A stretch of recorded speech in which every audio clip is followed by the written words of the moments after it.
Hello, everybody, and welcome to another exciting version of Chip Talks, where we're now doing interviews, which is kind of fun. And I've got a pretty cool, let's say, cannabis network, let's say.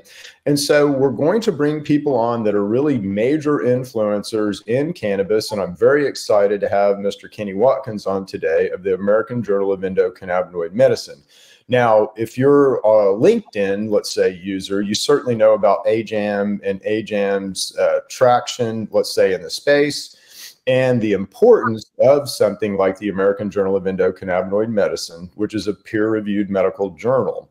So I'm very happy to have Kenny Watkins on with me today to talk a little bit about the importance, let's say, of peer-reviewed medical journals, AJAM, and kind of the importance of something like that, let's say, in the international space. So welcome, Kenny. Very glad to have you today. Thanks for having me, Chip. It's a great opportunity. Awesome. Awesome. So really excited to have this conversation. I think we're going to have some fun and we're going to drive out some points. So do you want to tell us a little bit about AJAM and kind of, you know, what's going on, let's say, with AJAM right now? Sure. Let's jump right in. So, as you know, Chip, we were acquired by Haymarket in December of 2022. And I have to say, they put a ton of time and effort and resources into creating this magnificent website, which was launched end of July, early August. And then in February of 2024, they kind of let me know that they were no longer going to be publishing AJAM. And while I was disappointed, from an intellectual and business standpoint, I understood where they were coming from.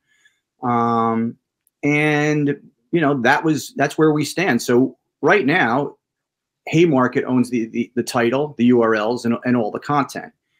What's been interesting is after a couple days of not publishing, I wasn't hearing anything, which was kind of scary. And then after about 7-10 days, people started reaching out to me, mostly on LinkedIn, actually, saying, what's going on? I haven't seen you guys publish. What's the status of the journal? Are you interested in getting involved in this or that? And it got real interesting real quick.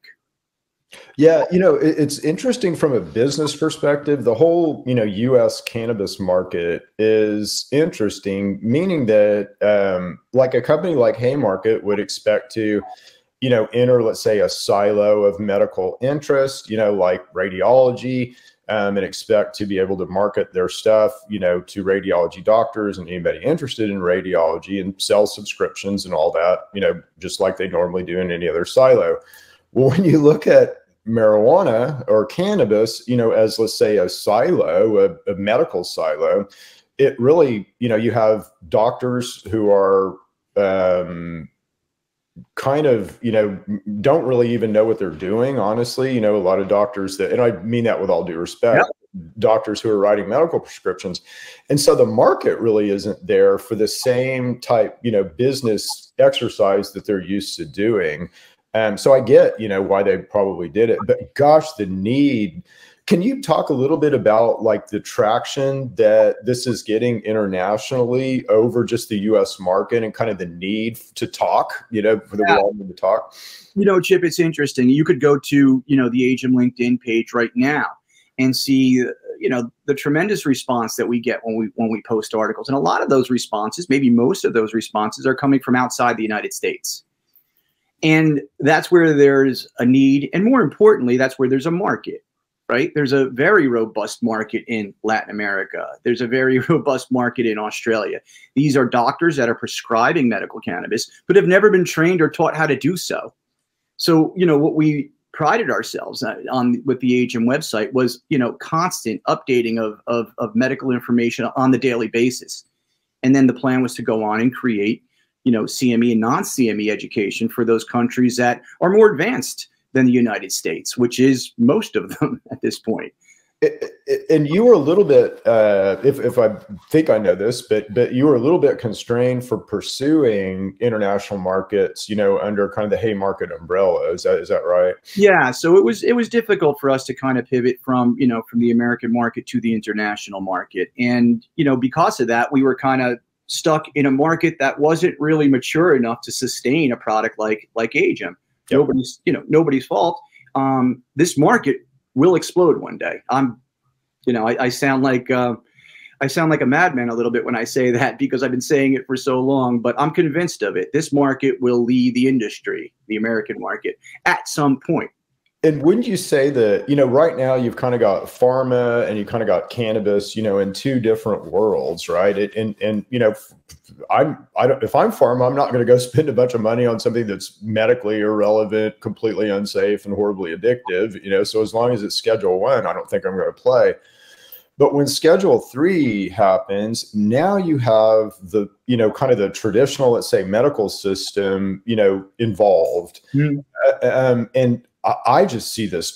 So I think the world changes at that point, certainly from, let's say, the market of physicians that are in the US that are interested in learning about, the endocannabinoid system, under present conditions versus under Schedule 3 conditions. Don't you think that'll be almost mandated that yeah. It's my understanding, Chip, that any product that can be prescribed, you have to take continuing medical education on, right? So I think what's going to happen with Schedule 3 is, yes, there is going to be this influx and avalanche of new products, but that's not going to happen immediately. What will happen immediately the day after Schedule 3 is approved is this massive need for education.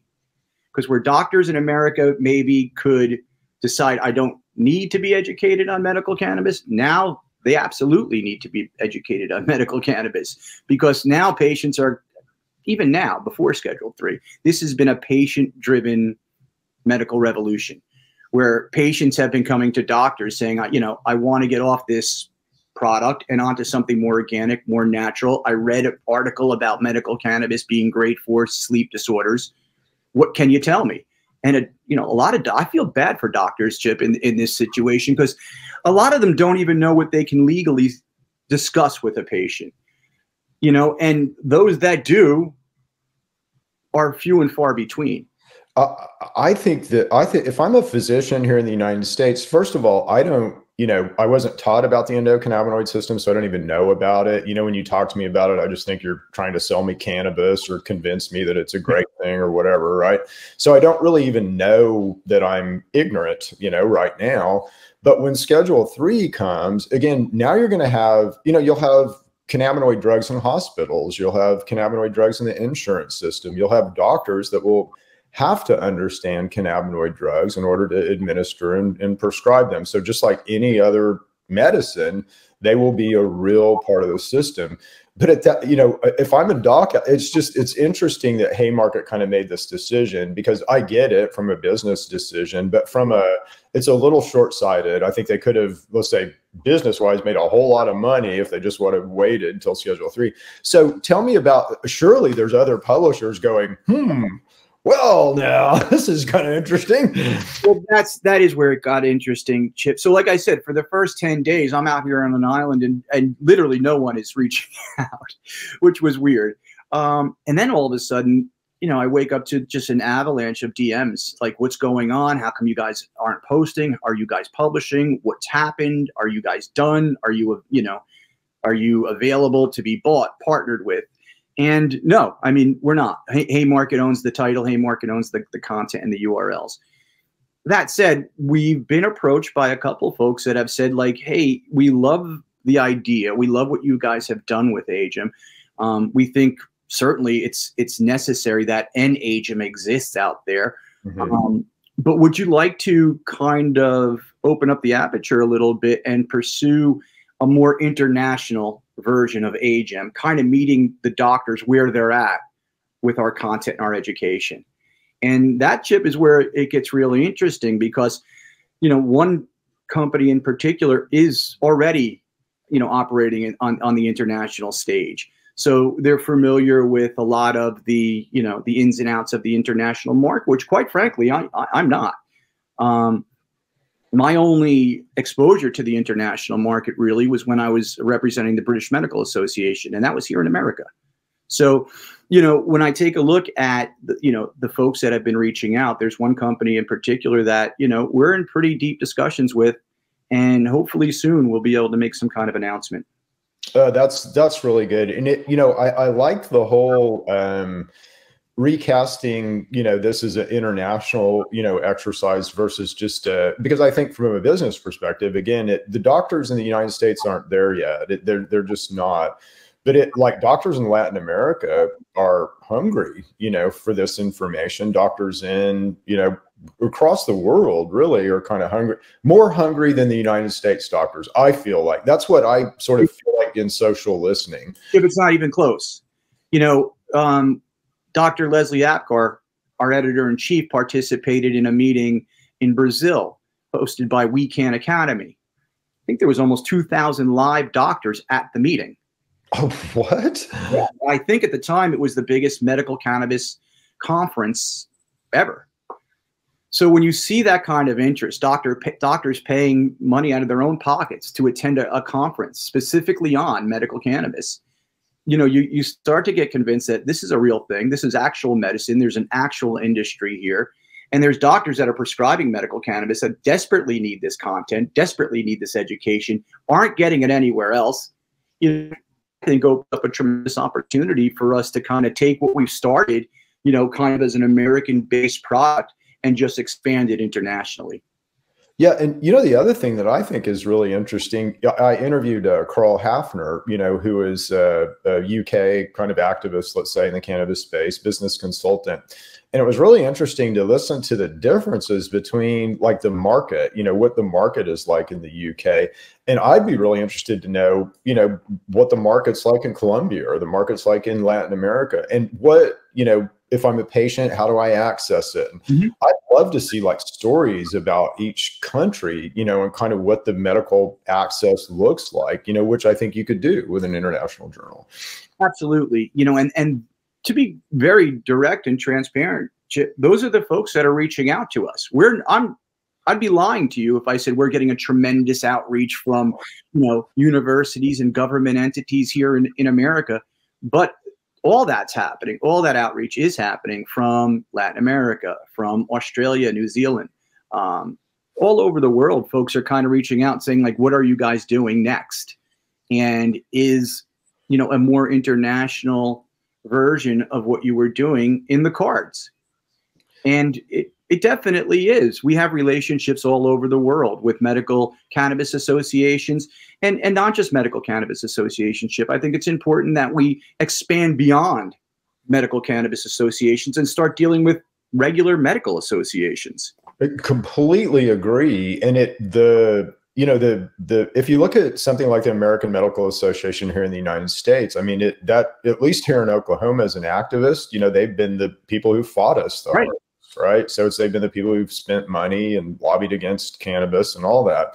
And you got to wonder why. I mean, if it's medically beneficial and, medically relevant, then, why do you have medical people arguing against it? It's just shocking. But we know why, without going to the too conspiratorial place.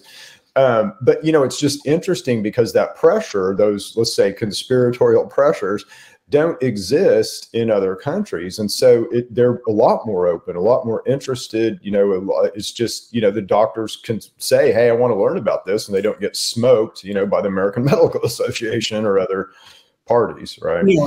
That barrier doesn't exist in other countries. Doctors can freely pursue medical education with no fear of stigma because they're just more advanced in regards to, I don't even just think medical cannabis, Chip. I think plant-based medicine in general.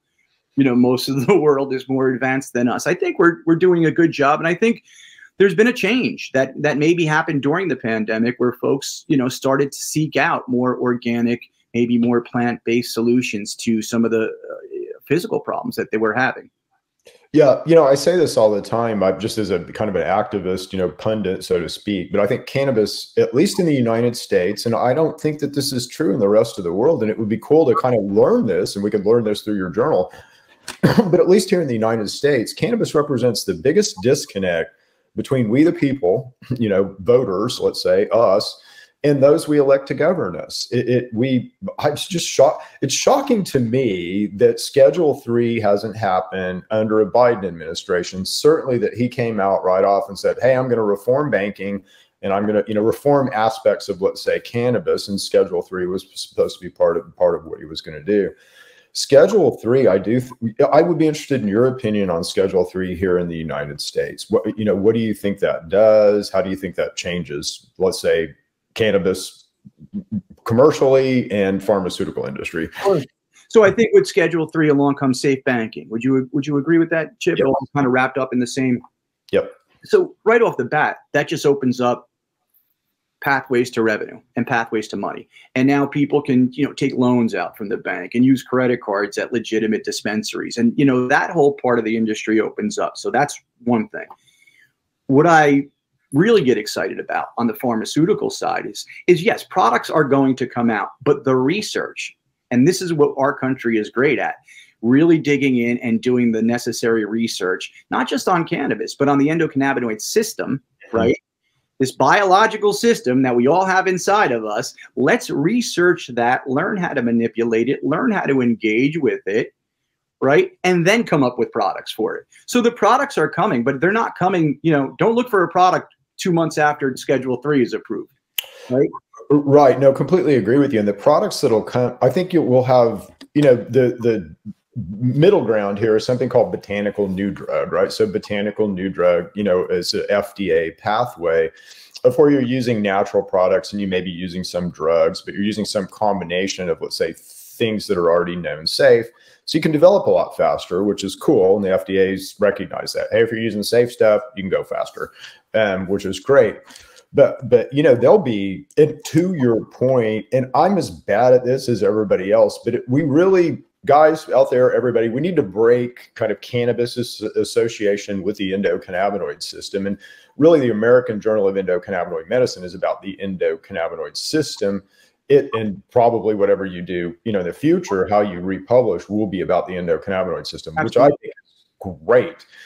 Because cannabis doesn't feed the endocannabinoid system naturally. It supplements it like, turmeric.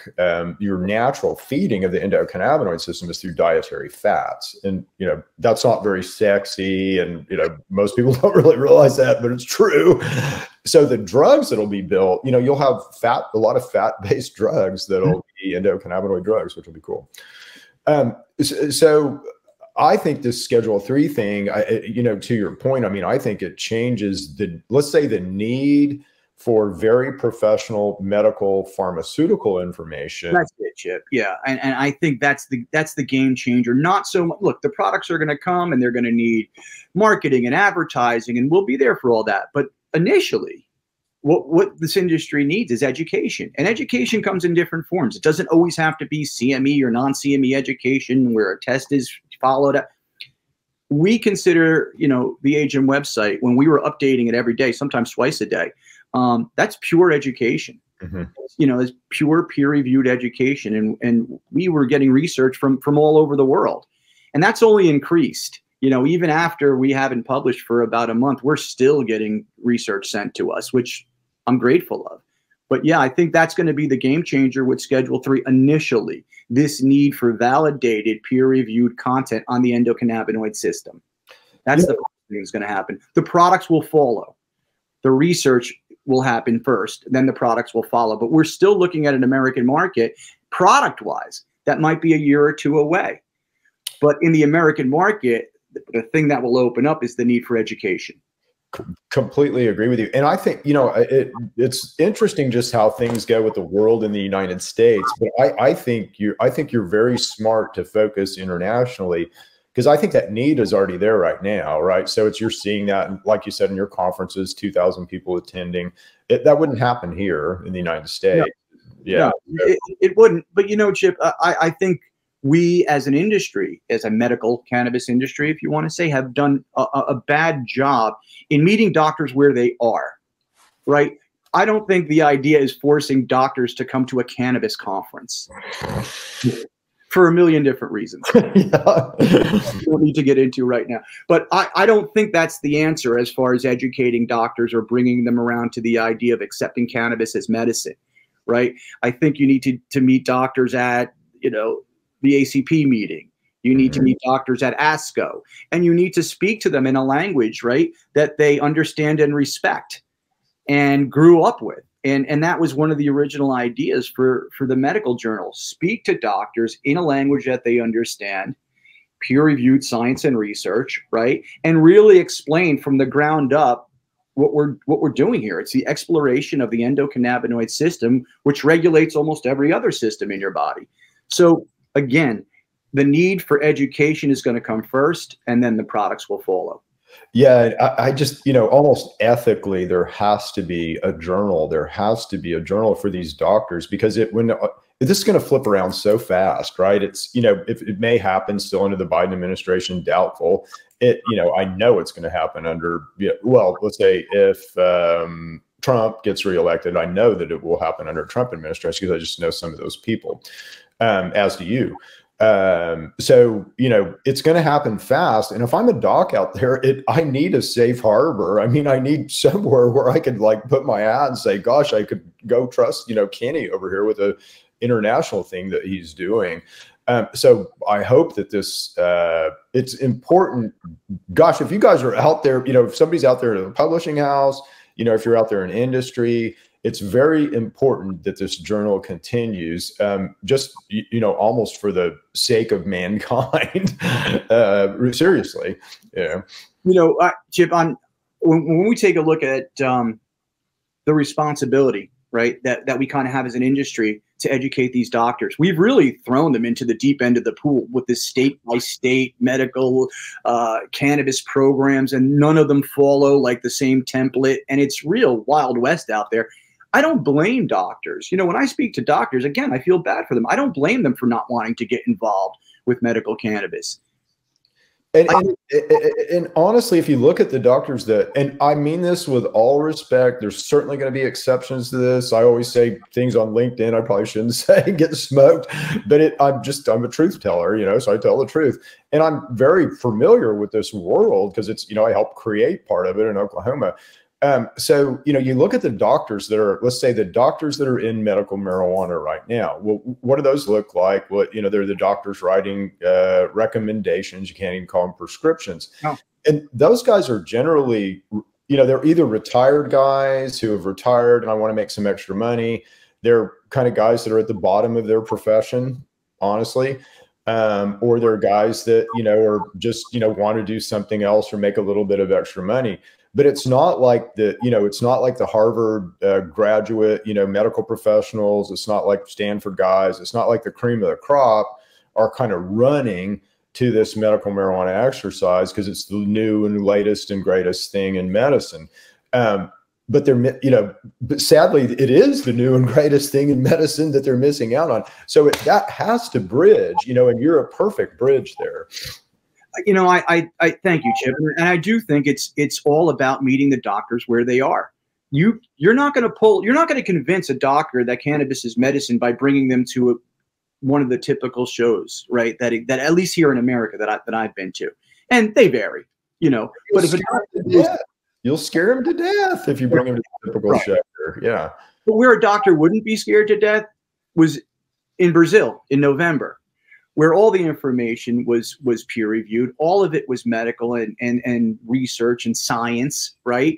And really drilling down on the subject of the endocannabinoid system and how to manipulate it from a medical scientific standpoint. Yeah, those interviews were so good from that conference. Are those interviews still available? Do you guys? Haymarket has been kind enough to leave the AGM website up and active. So all the interviews that we've done, whether it's from, the MAPS meeting in Berlin or any of the meetings that we attended, in the last year, those interviews are up there and it's rich content. There's a lot to be learned from those interviews. And you're also your philosophy, I guess, with the journal as it continues, you're also going to incorporate entheogens, right? So mushrooms and hallucinogenics and things like that. We always have, Chip. Yeah. That's why we went out to the MAPS meeting and then the other psychedelic medicine meeting in Berlin. Again, anything that impacts the endocannabinoid system, we are obligated to report on. So it's not just cannabis and psychedelics. It's kind of mundane things like turmeric and black pepper and all of these things, and fasting and diet. We can't just look at the endocannabinoid system and consider cannabis. because it's much wider than that. There's so many different things that engage and impact the endocannabinoid system. And we're obligated to look at and report on all of them. I love it that you do that. It's very early on in my research, I found that beta-caryophyllene, from black pepper impacted the endocannabinoid system. It just blew me away, you're just out here in nature, there's so much power. And that's, really my jam. I exist to teach you about that. But I think it's cool that you want to really, most people, when they hear about the endocannabinoid system, they get enamored with cannabis and they want to kind of focus on cannabis. And it's so much more than that. And so you are bringing that awareness and education. You're breaking kind of that charm between the endocannabinoid system and cannabis, which I think is so important. You know what? I had a conversation yesterday with somebody, an international conversation, and I said, I named the journal, so I'm going to take the blame for it. I did something right when I named the journal and something wrong. Let's talk with the wrong first. In the American Journal of Endocannabinoid Medicine, my background is in publishing, pharmaceutical publishing for 20, 25 years. And there's the American Journal of Psychiatry, the American Journal of Cardiovascular Medicine. So that was always very comfortable to me to put American, because we lead the world in medical research. Mm-hmm. Not with cannabis, we don't. We lag far behind. So some of the folks that I was engaging with internationally were like, why American? And at first, of course, I got insulted because I'm an American and I named the publication. But then when I thought more about it, I saw the point. Like, we're not leading in this space. Why are we jamming American into the title?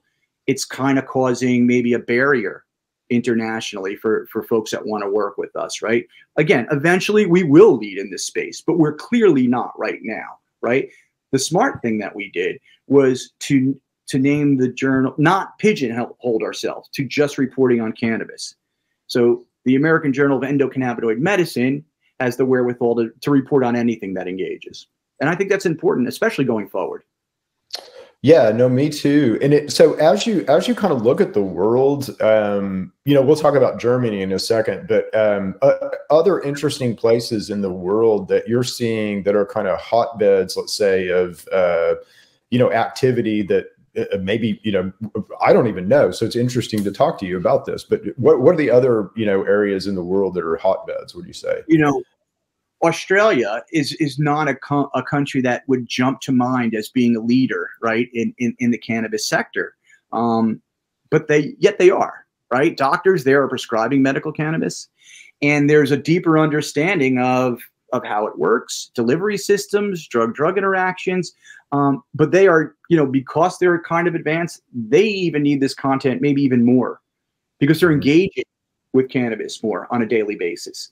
So, Australia, New Zealand, obviously Israel has been studying cannabis for 25, 30 years.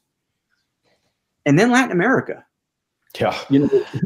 Some of the connections that we have down in Latin America have been coming to us even in the last month to say, like, hey, what's going on, and can we get something going in Colombia, in Argentina?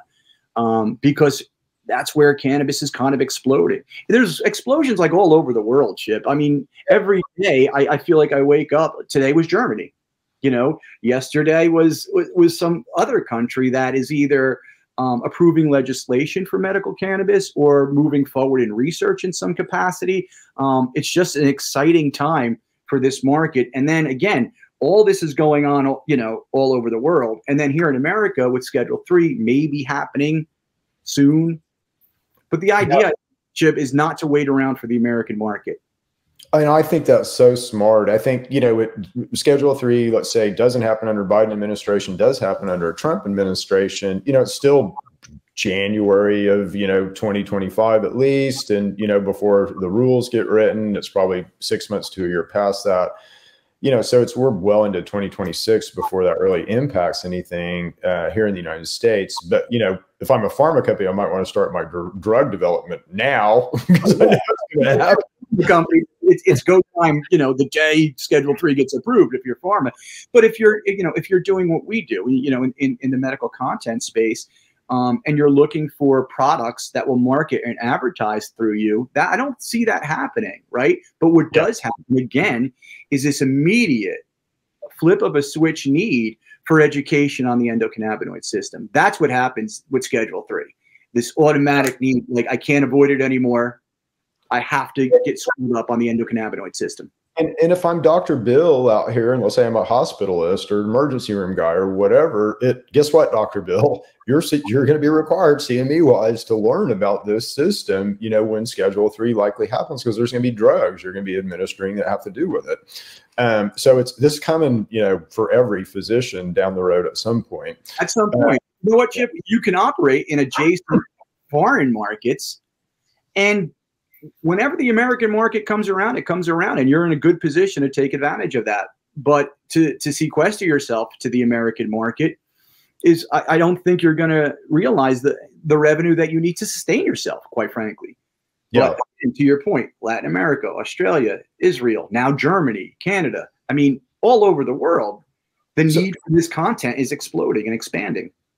Yeah. And even when, so like Germany, let's say, you know, so Germany's going to roll out as a liquor store exercise, right? So they're going to roll out kind of recreationally. I am of the opinion, it'd be interesting to see what you think, but I'm of the opinion that it doesn't, you know, hey, I like to use marijuana for fun. Well, you know, again, that's kind of a medical, you know, use. It really doesn't matter, you know, what rationale you have for using marijuana. It likely is something that's calming your mind. It's helping you in some way. Therefore, medical, you know, I love this argument, Chip, you know, medical versus rec. When you talk to 10 people who think they're recreational users and you ask them why they're using cannabis, I'm not 8 times out of 10, 7 times out of 10, there's an underlying medical reason there. I can't sleep. I'm anxious. You know, my leg hurts. You know, I want to chill out after work and I don't want to take, you know, I don't want to have a drink. I don't want to take a pharmaceutical product. I want to do it in a natural, more organic way. Yeah. Yeah. No, completely agree. So I'm with you. I think most of the adult use, you know, market, you could sort of also classify as a medical, you know, reason, although the way you buy it is not medical by any reason. But Germany is interesting. So I think, you know, it's going to be interesting to see why 25 grams. Do you have any idea why? Yeah, like such an arbitrary number. And I didn't see any explanation of that number either, which was kind of weird. No, like you can purchase 25 and you can have 50 at home, you know, which is kind of interesting. Yeah. And I haven't seen anything on the regulatory yet. So have you seen anything on, like, if I'm a German and I want to grow marijuana, you know, can I do that? I didn't see home grow as part of the mix, but I haven't really drilled down on the build yet. But yeah, you know, that's a big thing in America, right? Home grow. Like if you don't get home grow, everything's a disaster. No. You know, again, it's a progression, right? Yeah. Look, I know there's people out there that hate Schedule 3. That's, you know, that see it as the worst thing to happen to the cannabis industry. I don't agree. I think it's an incremental step to maybe, you know, full legalization at some point, but I didn't think that was even on the table this time around. And I'm always surprised when I see the outrage online of cannabis people being like, you know, it has to be descheduled, you know, and I agree with that. I believe it should be descheduled, but we'll get there. And this is a really giant step forward to getting there. Let's talk that through, because I think that's an interesting phenomenon too. And I'm like, some real professional, you know, people that I deal with, let's say on the activist side, are just all wrapped around the axle about no Schedule 3. We need to, you know, deschedule it all. And here, I'll give you my 2 cents on what I think. Then I'll be interested to see what you think. But I think this is mainly coming from a place where, like in Oklahoma, you know, we've kind of got the regulatory somewhat the way that we want it. You know, it can definitely be better, but we don't want it messed up. So if I'm a patient, I've kind of got my, you know, patter down, and I don't want it screwed up in any way. And the fear is that with Schedule 3, you're going to have the DEA come in and say, oh, well, all state programs are null and void now. We're going to roll this back to the federal level, and we're going to kind of run it through the FDA. Well, that can't happen, because literally the Constitution of the United States of America. So, and the reason for that is states have already made this decision. So, but I think that's the fear. What do you think? I think that's part of it. Chip. And to be honest with you, what I read online the most, though, in regards to fear is the presence of pharma in the cannabis industry. People, for whatever reason, have a distrust toward, the pharmaceutical industry in general to varying degrees. So a lot of the cannabis people are saying, it's weird, Chip. A lot of the cannabis people get angry at us because we are open and willing to work with pharma. Because that's where this industry is going. This is going to be a pharmaceutical industry. You're going to have your dispensaries, and the rec side of the house is something completely different that I'm not referring to. But on the medical side of the house, pharma's involved, especially Schedule 3. They're even more involved in Schedule 3. And a lot of people get intimidated by that. A lot of people get scared by that. Maybe because I've been operating in the pharmaceutical industry, my entire professional life. I'm familiar, with the way things kind of work. I'm kind of more accepting of the fact, of their presence in the industry. And not only am I accepting of it, Chip, I think it's a net positive for the cannabis industry. Because play it out. If Schedule 3 doesn't happen, where are we? We're, as an industry in America, we're kind of in this mushy, weird, gray area where is it legal? Is it not? Is it medical? Is it recreational? We've been here too long, man. And somebody has to step in and kind of lead the way to say, okay, listen, medical folks, come with me. This is what we're going to do. And we're really going to learn about this from the ground up, from a reliable source, right? From subject matter experts and key opinion leaders that really understand the plant and the delivery systems and the mechanisms of action behind everything and all that good stuff in again, in a strictly medical setting. How much do you think so Schedule 3, how much do you think it increases the market capitalization of cannabis right now? I can't even imagine what that number would be, Chip. I mean, you read crazy numbers on the internet, I would kick that back to you. What do you think? 10x, maybe. Way more than that. I think it is. So, and that's the people in the industry are like, oh no, we don't want pharma in the industry. Yes, you do. You absolutely do. I would speak to people from CBD companies that are like, oh, it's the last thing that no, it's exactly what you do need. Because you know what? Pharma is great at. Pharma will prove through science, through research, that cannabis is in fact medicine, something that I think we've all known for thousands and thousands of years, but this will finally validate it. And I think that's the most positive aspect of pharma getting involved with cannabis, right? I can't think of a lose, so if I'm a patient, I win because, now I can, a lot of it's paid for insurance, right? Which is kind of nice for me. If I'm a commercial operator, let's say I'm a grower, and again, I hear this from a lot of growers, gosh, pharma's going to come in, they're going to grow. No, they're not going to grow. They're going to give you a bunch of SOPs and they're going to pay you $5,000 a pound for if you can produce, right? So I don't think anybody loses. It's scary because pharma's been kind of the big, evil bad guy, but I know lots of people in the pharmaceutical industry that are really good people. Mm-hmm. Me too. Yeah. Me too. So it's not like all pharma is evil, and pharma has money, and that's what we kind of need in this industry. So I love this. This is really good discussion, Kitty. So let's say, what do you think this looks like in 5 years? So what do you think what do you think the appetite for physicians on what you have to offer and the appetite around the world on what you have to offer is in 5 years? In 5 years, I think this American market is fully mature and underway. I think there's products. I think there's a need for not only obviously marketing and advertising, but more importantly, science and research and education. And again, that starts the day after Schedule 3 is approved. That's what gets me excited, Chip. As far as America is concerned, it's not going to be the traditional medical journal model, I don't think, where you advertise and you do other marketing tactics to bring product awareness to physicians.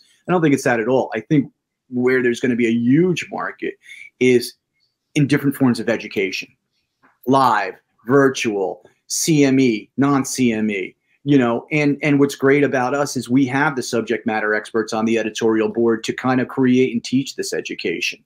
And This is so important. I sort of think about things right all the time. I'm like, okay, well, an endocannabinoid system is going to be professional. It's going to, be out there for physicians. But in order for that really to happen, it has to be taught at a, kind of secondary school level. So it's got to be taught in major universities. And in order for it to be researched, you have to have PhD programs. So I think that's really important. For how do you build a PhD program? There are no PhDs yet. Who's going to build the program? So Chip, there are doctors, right, that are experts in medical cannabis. Maybe they don't have a specialty. Maybe they have just a certificate, but we have to go with what we know right now. And we know a ton. I hate when there's no research on medical cannabis. Do a PubMed search. There's tons of research. And, and if you want to take it back even further, you could say this is the most researched plant in the history of mankind. If you go back to China and look at the amount of research that's being done and the applications, right? The medical applications of cannabis, it's been going on for literally thousands of years, right? Again, I agree with you. It doesn't make any sense to go down the conspiratorial paths of why this has been suppressed for so long. And especially since I think that day is going to be over soon. I don't think it's going to be suppressed any longer. And Schedule 3 helps us get to that place, whether people like it or not. Agree. I think in my little conspiratorial mind, because I do go to a conspiratorial place, but I think that's the seed change. That's the moment. That's where we really kind of break down the wall here. And it's not just with cannabis, it's with all natural products. It's with, now we're going to allow kind of this natural product, God, if you will, back into the medical system. And I think that's an important moment for us. I really do. It's funny you should say back into the medical system, Chip, because, we've all seen the bottles from Pfizer and Park Davis of, cannabis. Yep. So it's not like the pharmaceutical industry hasn't been involved with medical cannabis. It's not too long ago where 80% of the products that the pharmaceutical industry produced had some level of cannabis in them, right? Was that the 30s, would you say, or right around then, right? Yep. 30s was kind of the zenith, let's say. So, yep. So it's not an odd thing that the pharmaceutical industry would be involved with medical cannabis. In fact, it's a very natural thing. It's already happened before. And it's kind of just a return to, this is best case scenario, a return to plant-based medicine and natural solutions to health problems. Yeah. Yeah. No, I think that's where we're headed. I'm, kind of bet my career in life on it, but I really do think that that's where we're headed. So, and this is a good place to leave it, I think, Kenny. But as we get find a new home, and I'm going to make this a personal responsibility. And I hope many of you guys out there will make this a personal responsibility to find a new home for Mr. Kenny Watkins and all he has to offer. So, and I'm sure that's already in the works anyway, but, in case it isn't, let's just say we are close. I think with a company that is international and can kind of help us thrive on the internet. Because again, there isn't a market here in America. And, again, that's why I, from an intellectual and business standpoint, understand why Haymarket made the decision that they did. But there is a huge market, a huge adjacent market overseas that needs what we are offering, that needs our content, that needs our education. And these folks have been reaching out aggressively over the last couple of weeks, which is great. Everywhere from Australia to Thailand have been kind of saying, like, what's going on with you guys? Like, do you want to do something? Just this morning, somebody reached out and said, will you guys come to Thailand and conduct education for us? And I'm like, yes, of course. Just let's get up and running again. And I think, Chip, that's why, if we are able to kind of close this deal with this company, it's going to happen quick. The education is so desperately needed, and we have the connections in different countries to access government, business, university, medical associations, societies, and foundations. So, everything is kind of lining up for us on the international side. And my approach, quite frankly, would be to kind of live there and just wait patiently for the American market to come around and be the biggest market in the world. And when it does, you're in a great position to pivot back and take advantage of it. Yeah, no, I really think you're smart in how you're thinking about this and your plan. So let's have you back in about 6 months or so, if that works. And, we'll see where we're at and see kind of how the plan's going. But I'm excited that you're out there. I'm excited for what you're doing. And you perform such a needed service, I think, in the industry. So thank you for what you do. Thanks for having me on, Chip. This has been a great opportunity to kind of, tell the story, of where Jim was and kind of where we're going in the future. So thank you. You're welcome. Yeah, awesome. All right, we'll leave it there. So see you guys later, and we'll be back with another exciting version of Chip Talks very soon.